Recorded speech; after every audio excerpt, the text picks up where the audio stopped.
Comment faire une bougie pas chère facilement?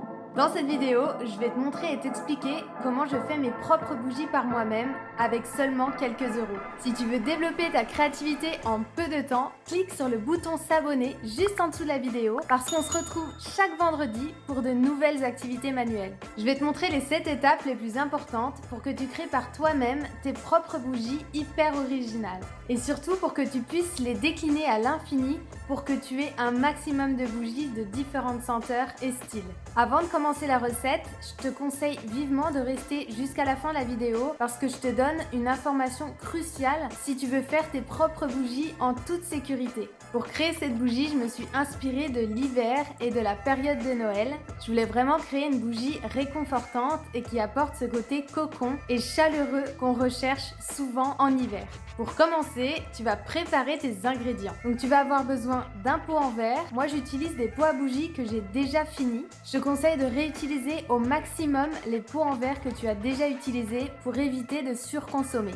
Et à la fin de la vidéo, je te donne une super astuce pour enlever le reste de cire qu'il y a au fond du pot à bougie que tu veux réutiliser. Tu auras besoin de 600 g de cire de soja sans OGM pour 800 ml de contenant. Tu auras besoin de 5 à 10% d'huile essentielle ou de fragrance.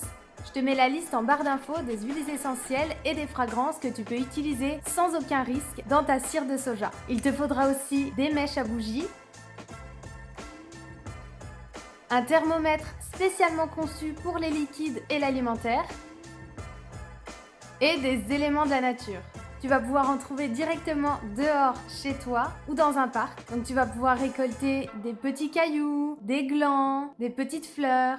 N'hésite pas à récupérer ce qui est déjà tombé des arbres ou ce qui est déjà mort dans la nature. La toute première étape, c'est de faire fondre ta cire de soja. Donc tu la pèses directement dans la casserole avec laquelle tu vas faire le bain-marie. Tu fais bouillir une casserole d'eau chaude. Tu mets directement la casserole avec la cire de soja dans le bain-marie et tu remues régulièrement jusqu'à ce que la cire soit fondue. À ce moment-là, tu peux mettre directement le thermomètre dans la casserole pour faire attention à ce que la température ne dépasse pas les 68 degrés. Une fois que la cire est fondue, il faut que le résultat soit bien lisse et bien homogène. Tu peux enlever directement la cire du feu. À ce moment-là, tu peux prendre directement les socles avec la mèche de ta bougie pour tremper le socle dans la cire, pour figer ensemble la mèche et le socle en ferraille directement dans ton pot en verre. Sache que pour placer différentes mèches dans un seul pot à bougie, il faut qu'il y ait un minimum de 5 à 6 cm entre les différentes mèches. Si tu souhaites parfumer ta bougie, tu la laisses refroidir jusqu'à 58 degrés et c'est à ce moment-là que tu peux ajouter les fragrances ou les huiles essentielles. N'attends pas trop pour les mettre car ça peut vite durcir.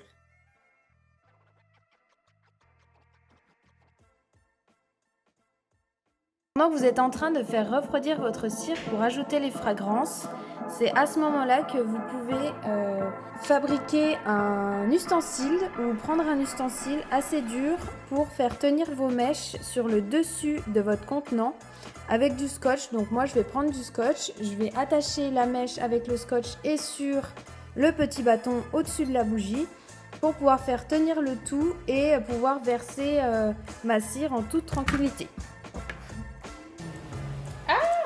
Pour la 4e étape, tu vas pouvoir verser la cire fondue directement dans ton bocal. Mais attention, si tu as un gros contenant, il va falloir le remplir à moitié. Tu vas à ce moment-là attendre un tout petit peu que la cire sèche un tout petit peu, vraiment, qu'elle soit encore un peu molle, mais pas tout à fait liquide. Cette manipulation est vraiment nécessaire si tu veux que ta bougie fonde uniformément dans ton contenant. Donc là, tu peux laisser sécher ta bougie jusqu'à ce qu'elle trouve un état intermédiaire entre le liquide et le solide, 15 minutes. Pour enfin mettre les fleurs séchées et les éléments de la nature. Donc là, je te conseille vraiment de les mettre à l'extérieur le plus loin possible des mèches de ta bougie.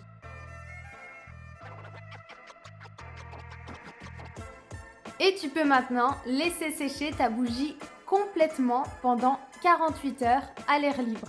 Donc voilà le résultat. Donc comme tu peux voir, c'est vraiment une bougie qui moi me ressemble, qui moi me correspond. Mais vraiment, c'est à toi de mettre ce que tu aimes, ce que tu as envie dans ta bougie, que ce soit en termes de senteur, de fragrance, mais aussi en termes d'éléments de la nature. Je vais te donner une super astuce pour réutiliser hyper facilement un pot à bougie que tu as déjà utilisé. Quand tu as une bougie qui est terminée, c'est important d'enlever toute la cire et le socle de la mèche dans le contenant. Donc tu vas prendre ton contenant et tu vas le mettre directement au congélateur. Tu vas laisser ton contenant au congélateur pendant 2 heures et au bout de 2 heures, tu vas venir tapoter avec une cuillère la cire au fond du contenant. En fait, ça va tout simplement se décoller hyper facilement et tu vas pouvoir laver ton contenant pour le réutiliser et faire une nouvelle bougie. Je vais te donner une info hyper importante si tu veux créer des bougies en toute sécurité. Ce qui est très important de faire, c'est d'enlever les fleurs et les éléments de la nature qui se rapprochent petit à petit de la mèche quand la bougie fond. Quand tu vois que les fleurs, etc. se rapprochent de la mèche, tu vas éteindre ta bougie, tu vas prendre une pince à épiler et tu vas enlever délicatement les fleurs séchées et les éléments de la nature qui se rapprochent de la mèche. Dans tous les cas, ne laisse jamais une bougie sans surveillance. Et si besoin, tu peux utiliser un traitement que tu mets sur les éléments de ta bougie. Je te mets un traitement anti-feu dans la barre d'infos. Concernant les fragrances et les huiles essentielles, il est hyper important avant d'en acheter une que tu vérifies son point d'éclair. En fait, le point d'éclair, c'est le moment où l'huile essentielle ou la fragrance va s'inflammer. Et en fait, à une certaine température, les huiles essentielles et les fragrances peuvent s'enflammer. Donc c'est important de connaître le point de fusion de ta cire de soja qui est de 65 degrés et de prendre des huiles essentielles et des fragrances qui ont un point éclair au-dessus de 65 degrés.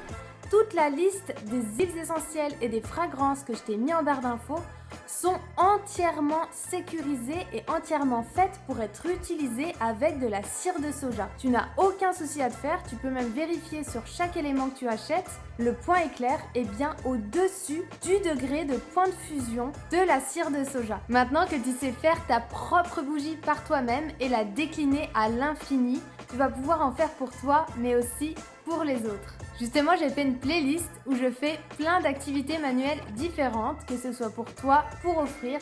Mais en tout cas, n'oublie jamais que les activités manuelles sont faites pour ton bien-être. Je te mets la liste juste ici. Merci à toi, ciao!